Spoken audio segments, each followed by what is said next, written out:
I found explicit emails between my fiancé and his ex where he says he's still in love with her, trashes my body, and admits he can't even get off unless he's thinking about her, and I'm ready to pack my bags without saying a word.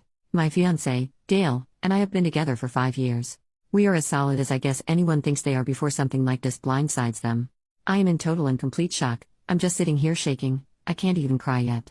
Dale is at work right now. I haven't texted him or called him or anything at this point. When we got together, he had just broken up with his college sweetheart. She was his first love. I was afraid I was just a rebound. He said that wasn't true. I believed him. Rest is history. Sorry as this is rushed and all over the place. Nothing makes sense in my head right now. I used his laptop about 2 hours ago to open his contacts list he has saved on there so I could get addresses for our wedding invites. Been telling him to get those to me for over a week, so I decided to do it myself. He keeps his contacts info on his email. When I opened his email, I saw an email on the very top of his inbox with the subject line Jen, fake name, how can I win? The subject line got cut off after that, so I couldn't see more without clicking. Jen is the name of his ex from college. I sat there for at least 10 minutes trying to decide if I should open it or not. But then I decided he should have nothing to hide, so I did. The rest of the subject line was, Jen, how can I when you still exist? The email was her replying to a string of emails between the two of them that has gone on for over a week. Long story short, Dale is still in love with Jen. He thinks about her constantly. He'll never find another woman like her. Even worse is that he makes fun of me and she laughs about it. One email she asks him why I don't make him happy and isn't he satisfied with me? I can't remember word for word, and I don't feel like reading it again, but he said something like she tries. She's just not good though, way too vanilla. I love her, but the only way I can get off is when I think about screwing you and how dripping you'd get. I think every inch of my bed was soaked from you. I have the biggest heart on just thinking about it. And then she answered with a bunch of lol-s and said she felt sorry for the poor girl. Another thing he said was that he made fun of me for having a large scar across my chest, onto my left breast, which has disfigured the nip a bit. He said it looked like something out of Edward Scissorhands. That is almost too much to bear. He might as well have punched me in the gut. I was in an awful car accident when I was a teenager. I had a big piece of dashboard shatter and basically fly into my chest. I almost died. I've never been ashamed of the scar. It's like a constant reminder that I survived something a lot of people don't, and I should be grateful to be alive. The slight disfigurement of the nip doesn't bother me either. I've always had the attitude of if someone doesn't want me because of a nip, screw them. But to hear him make fun of something he knows is a result of something so major in my life, my friend was thrown from the backseat and lost her life, is just... I have no words. The emails go on and on. Some are explicit. One she described how she just self-pleasured while thinking about how he used to go down on her for hours. I'm assuming that these emails are just a small portion of their contact. The first email in the thread was Dale talking about how he doesn't think he can marry me and that he thinks about leaving me almost constantly. He said if she lived in this state he'd already have left me. It didn't sound like the first time they'd reconnected, so I'm guessing if I snooped I'd find texts as well. I don't need to snoop further. I've seen all I need to. Obviously I'm not going to stay. Despite what he said about me, I'm pretty great and I know this. He said he misses backdoor. Apparently I'm too vanilla to give it to him. Thing is, I've tried to initiate that as I enjoy it and he told me he wasn't into that. So he lied. Just to cast me in bad light. I'm so freaking mad I just want to throw his crap into a pile and light it on fire. But I won't. Because I don't want to give him the satisfaction of knowing how much he hurt me. I'm not sure why I posted here. It's too fresh to talk to my friends and family. Should I just pack my stuff and leave with no explanation? Just ghost? I've got too much dignity to scream and cry in front of him. I don't know what to do. I don't know if I want comfort or advice or what. I just needed someone to know what happened so I don't feel so alone right now. Update. Hey everyone. First off, thank you for caring so much about my situation. You all have great advice, encouragement, and you help me hold on to the strength I need to make it through this. I still have a lot to get through and I'm hurting so much right now. It comes in waves. Sometimes I feel so empowered and strong, then 10 minutes later I'm crying in a ball and feel like I can't move or do anything. Last night I texted Dale and told him that my best friend, Jake, had gotten into a fight with his boyfriend and I was going to go stay with him so he could vent and have somebody with him. I told Jake what happened and showed him the emails. I took pictures of them on my phone in case I needed them for whatever reason. Jake and his boyfriend Mike, who he had obviously not gotten into a fight with and was there, were infuriated, and we all just sort of cried together for a while. They stayed up with me almost all night helping me figure out my next moves. We all agreed that taking the high road was the best route. We made a list of all the things that were necessary to get out of the apartment. Mike is a property manager for a different apartment complex, so this morning he called my property manager and gave her a very condensed, detail-free version of what was happening. I have always thought it important to get to know your property manager in case you ever have a situation where they can help you out, so she always really liked me. Dale and I have been paying rent on a month-to-month basis for about 3 months because we were starting to look for houses to purchase after we settled down after the wedding. My property manager told Mike that working out getting my name off of the rental agreement wouldn't be a problem and to not worry about the 30-day notice that she typically requires for a tenant moving out. As far as finances go, I make about 70% of our combined income and Dale only covers about 30%. When Jake, Mike, and I were discussing the logistics of me moving out, Mike brought up the point that Dale does not make enough to cover the required 3 times rent and income each month.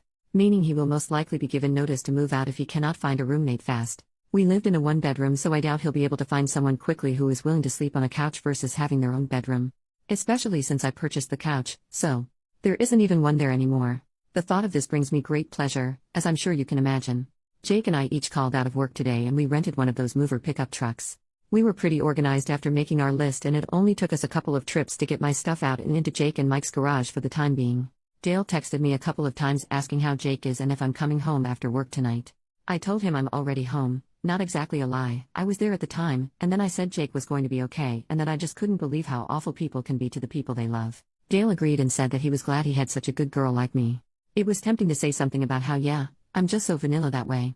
I didn't, I just told him to always remember that, how great I am to him. He said of course he would.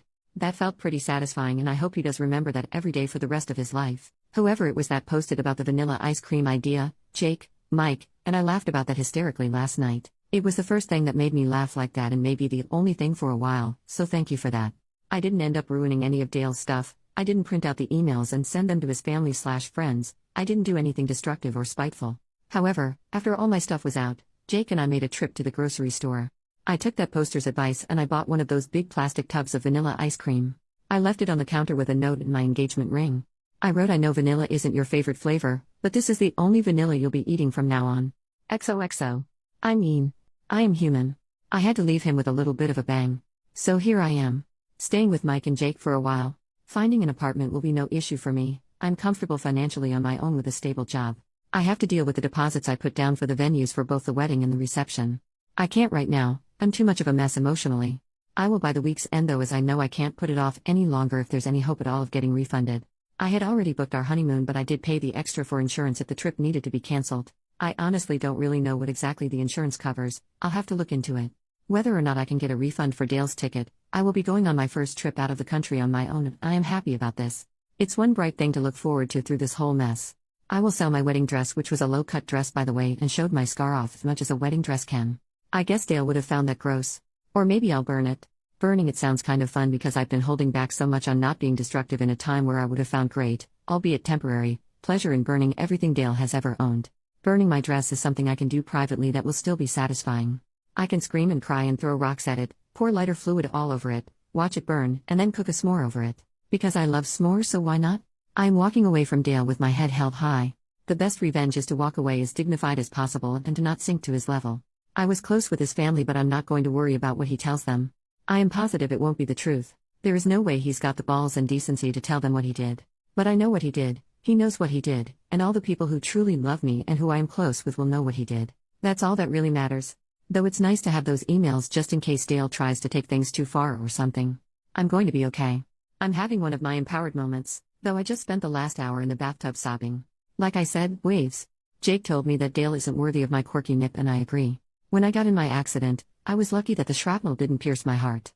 I did, however, suffer from a pretty significant heart contusion, basically a bruised heart, among other injuries. It was the most painful thing I've ever experienced. So yeah, this situation makes my heart hurt, but my heart has been through much worse and kept on ticking along.